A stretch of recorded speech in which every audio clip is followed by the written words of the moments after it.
Samuel was a man carved from dust and solitude, his past a story he never told, seeking only a final, quiet chapter in the vast emptiness of Nevada. The ranch he bought wasn't just cheap, it was forsaken, a collection of tired buildings huddled against the endless sky, shunned by all sensible folk. Its most prominent feature was a deep stone well in the yard, its mouth a dark circle that seemed to swallow the sunlight and exude a strange, ancient cold. When he signed the papers, the old clerk in town had paused, looking over his spectacles with a pitying gaze, mentioning the well was known to be a thirsty place. Samuel, a man who believed only in what he could touch, dismissed it as local superstition, the ramblings of a town baked by the sun for too long. His only companion was an old cattle dog named Buster, a loyal animal with weary eyes who, from the first day, refused to go anywhere near the stone well. The first few nights were peaceful, filled with a typical desert symphony of wind and distant coyotes, a comforting loneliness Samuel had long grown used to. But on the third night, a new sound joined the chorus, a faint, wet scraping from outside, so subtle he thought it might be a dream. He sat up in his bed, listening intently, but the sound was gone, leaving only the whisper of the wind against the cracked window pane of his lonely room. The next morning, he inspected the area around the well, finding nothing but dust, convincing himself he had imagined the entire thing, a trick of the tired mind. That night, however, the sound returned, louder this time, more distinct, like heavy, waterlogged ropes being dragged slowly across rough stone. Buster, who usually slept soundly at the foot of the bed, was now standing alert, a low, guttural growl vibrating in his chest, his eyes fixed on the door. The sound continued for nearly an hour before abruptly stopping, leaving a silence that felt heavier and more threatening than the noise it had replaced. By the fifth day, a strange, musty odor began to emanate from the well, a smell of stagnant water, damp earth, and something else, something vaguely metallic like old blood. Samuel tried to ignore it, focusing on his chores, but the smell clung to the air, a constant and unwelcome reminder that something was deeply wrong on his property.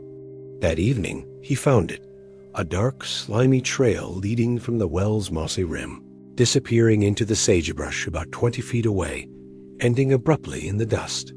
There were no tracks, no footprints, just a slick, glistening path that seemed to have materialized from nowhere and led to nothing, a puzzle with a terrifying answer. Fear, an emotion Samuel hadn't truly felt in years, began to coil in his stomach, cold and heavy, as the sun began its slow descent behind the distant mountains. He knew he should pack his truck and leave, to drive until the ranch was just a bad memory, but a stubborn pride, a foolish defiance, kept him rooted to the spot. That night, he sat in a chair with his old shotgun across his lap, watching the front door, while Buster lay whimpering softly by his feet, refusing to relax. The scraping sound started just after midnight, but this time it was different. It was closer, coming not from the well, but from right outside his front porch. He held his breath, his knuckles white on the shotgun, listening to the slow, wet-dragging sound move across the wooden planks just beyond the thin door. It circled the small house twice, a predator assessing its cage, before the sounds faded back in the direction of the well, leaving Samuel drenched in a cold sweat. He couldn't live like this, a prisoner in his own home. He had to know what he was dealing with. He had to see it with his own eyes, no matter the cost. The next night, armed with a powerful lantern, he didn't wait in the house. He stood by the porch, his gaze locked on the stone well, waiting for the show to begin. The desert was unnaturally quiet, as if all the animals were holding their breath with him, the moon a pale, indifferent witness in the black sky. Then the sound began, the familiar scraping from within the well's dark throat, and Samuel began his slow, deliberate walk towards it, his boots crunching in the dirt. As he drew closer, the sound stopped, plunging the world into a deafening silence, the kind of silence that feels like it is watching you, waiting for your next move. He raised the lantern, its bright beam cutting into the darkness of the well, illuminating walls of slick, ancient stone covered in a strange, dark moss. He saw nothing, just the reflection of his light on the stagnant water far below, and for a moment, a wave of relief washed over him. He was just a foolish old man. He began to turn away, a bitter laugh forming on his lips, but a tiny sound stopped him, the clatter of a small pebble falling from the well's rim into the water below. He whipped the lantern back towards the opening, his eyes scanning the edge, and then he saw them, 4 long, pale fingers slowly curling over the cold stone. He froze, his entire world narrowing to those impossibly long fingers. The skin a sickly white, the nails yellowed and sharp, like the talons of some carrion bird. A head followed, rising with an unnatural smoothness, a bald, featureless orb of flesh, except for 2 large, black, glistening eyes that reflected his lantern light. The eyes held no emotion, no anger or fear, only a profound and bottomless hunger, an ancient emptiness that seemed to pull the very warmth from the air. The creature pulled the rest of its gaunt, emaciated body from the well, its limbs unfolding at awkward, impossible angles, like a spider made of human bones. It stood there, dripping well water onto the thirsty ground, its tall skeletal frame silhouetted against the moon, its gaze fixed entirely on Samuel. The farmer's mind screamed at him to run, to shoot, to do something, but his body was a statue of ice, paralyzed by a terror so pure it felt like a religious experience.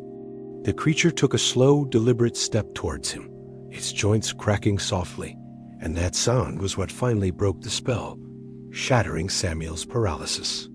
He dropped the lantern, which went out with a soft hiss, and he ran, not with dignity or courage, but with the frantic, blind panic of a prey animal.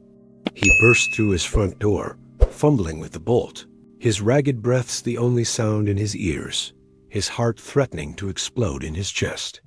He didn't have to wait long. The soft, wet scraping started again, this time on his door, followed by a gentle, almost curious tapping on the window. He spent the night huddled in the farthest corner of the house, shotgun aimed at the door, listening to the sounds of the creature exploring his small home until dawn. With the first rays of sunlight, the sound ceased, and Samuel, looking like a man who had aged 20 years in one night, packed a single bag into his truck. As he drove away, he glanced one last time in his rearview mirror at the ranch, and he could have sworn he saw a pale, thin figure standing by the well, watching him go. The ranch remains empty, another ghost on the Nevada landscape, a warning that some places are cheap for a reason, and that some wells should never be disturbed. The heartland of America is filled with forgotten places and chilling secrets, much like the one Samuel discovered at his own bitter cost. Here at Heartland Mysteries, our mission is to uncover these dark tales that hide just beneath the surface of the ordinary world. If you are drawn to the unexplained and wish to journey with us into the shadows, be sure to subscribe and ring the bell so you never miss a story. Let us know you want more tales from the abyss by commenting below with the simple phrase, "I liked the story," so we know to keep our lanterns lit. Until next time, be wary of the quiet places, because you never truly know what secrets the land is keeping.